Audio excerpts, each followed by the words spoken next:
So I think it's is it Jack Uglow? Hey Keith, what you up to, man? So you want to be an environment / props artist. General presentation of modeling improvements, anything you can think of that would really help. Thank you.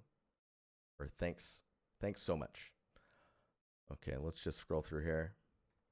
So if you want to be a props artist, environment artist, I would take the 2 paintings and move them to either your blog or an external blog and call it good from there. That's correct. Yeah. So your username, I would actually say J Uglow. I wouldn't say Juglow. The more you know. The more you know. So, okay. So I would take these 2 out. Maybe add them to a separate blog if you don't have Pro. And really kind of focus on what you're trying to portray in your portfolio, right? So you want to be an environment and a props artist. Right up front, I see 2 environments and then a handful of props of varying quality. So, oh, cool. You've got some fan art and stuff going on here as well.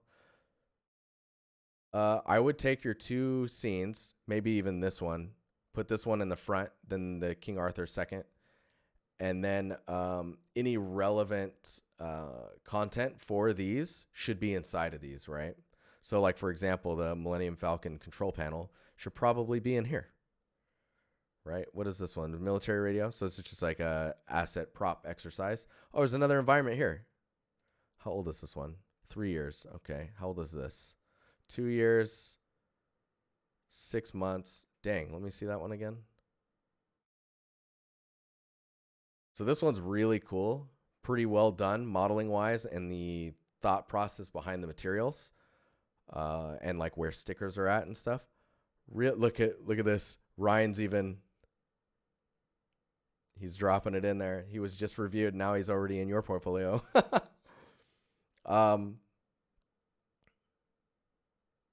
think where this one's breaking down is there's a discrepancy in, like, if you're going for a realistic look, there's some resolution issues as well as roughness being a problem. Whereas I'm not sure what this material is.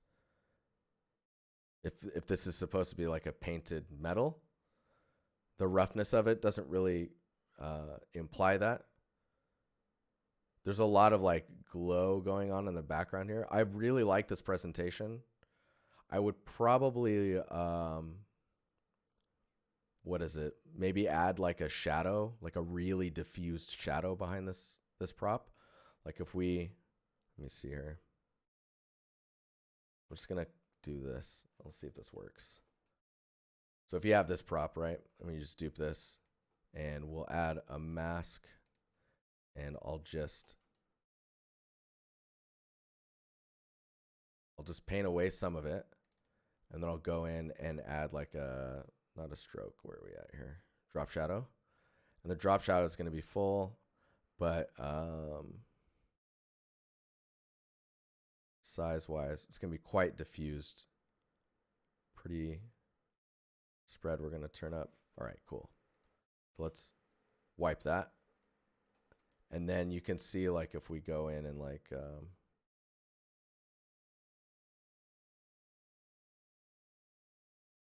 I'm just going to eyeball this really fast.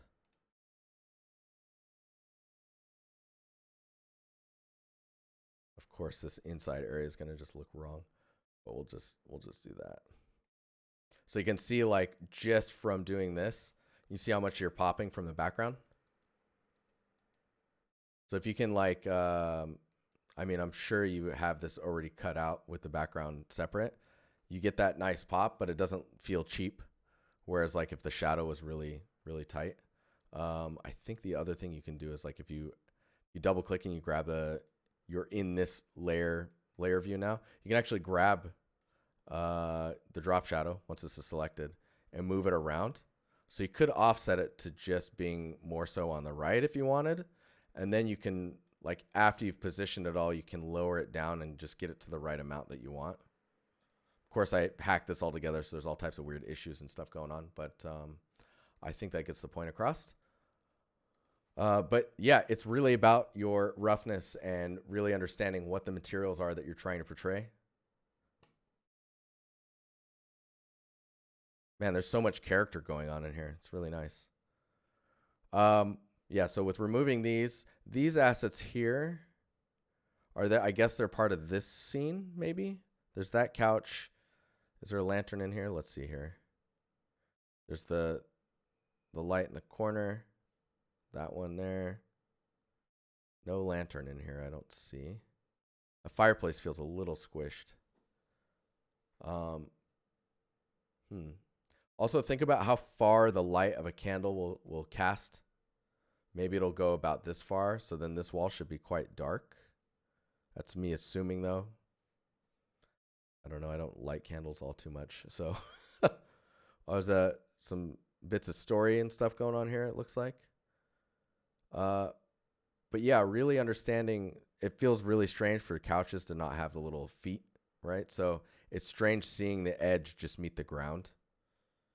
I really like the lighting direction that you've got going on here, where you've got light coming in through the window. It might be casting a little far, so it feels strange that it's ending right where the rug starts. So keep that in mind. Any assets that are outside of it, I would put inside here. And then, wait, is this? So this is part of the Millennium Falcon that you've built. So this and this should go in here. I would remove this scene. Let me see. Let me check it out. The music with the viewing of the portfolio. Stim does love candles. If you haven't seen his recent piece. So, I mean, I'll be so brutally honest. I would take these two scenes. Let me look at this King Arthur one really quick. What this one seems to be suffering from is like it needs some separation and a little bit of understanding of like how to make the water feel like the ripples are there, right? The trees in the back here are very stylized by comparison of what feels like the rest of the scene is a little bit more on the realistic side. Let's see what this looks like in motion here.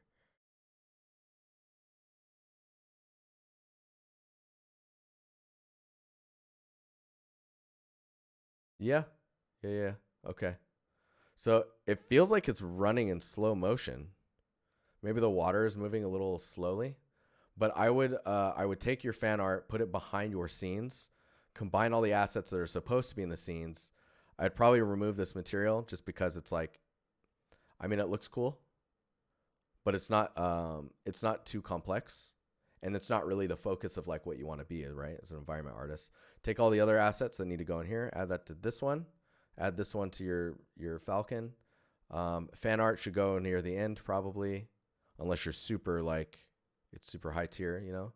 And then I would probably remove this scene and then leave it at that. So there's a lot of like reorganizing that needs to happen in order for this portfolio to really be there.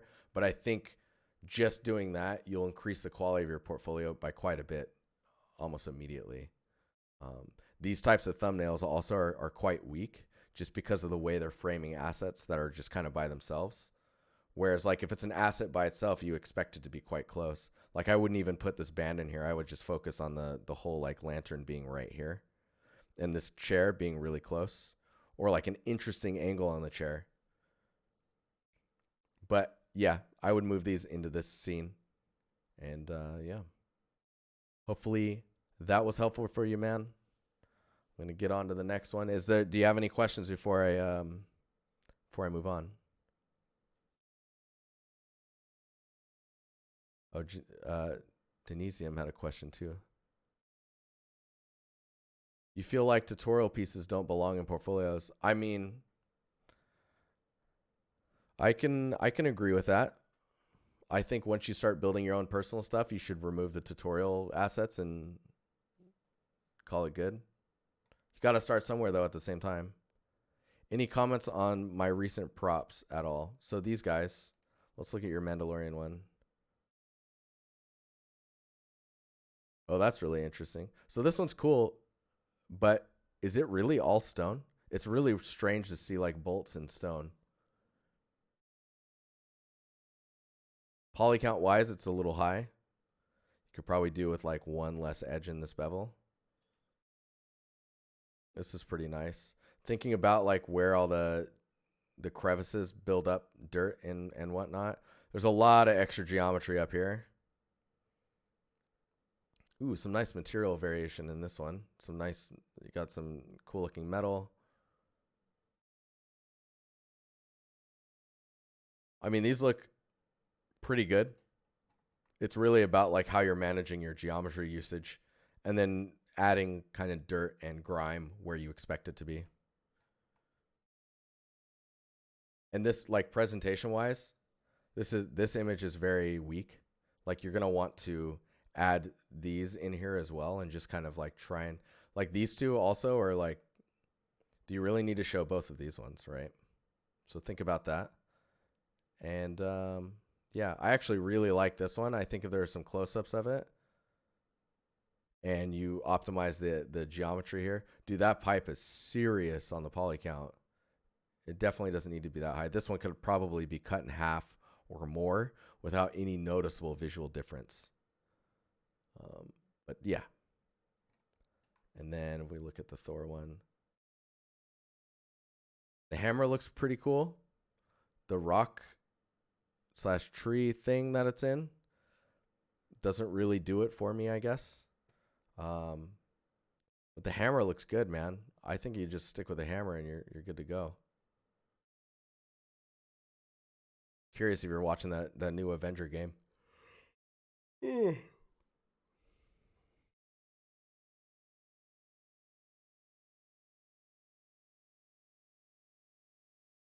Hey, no problem, dude. All right. Let us jump.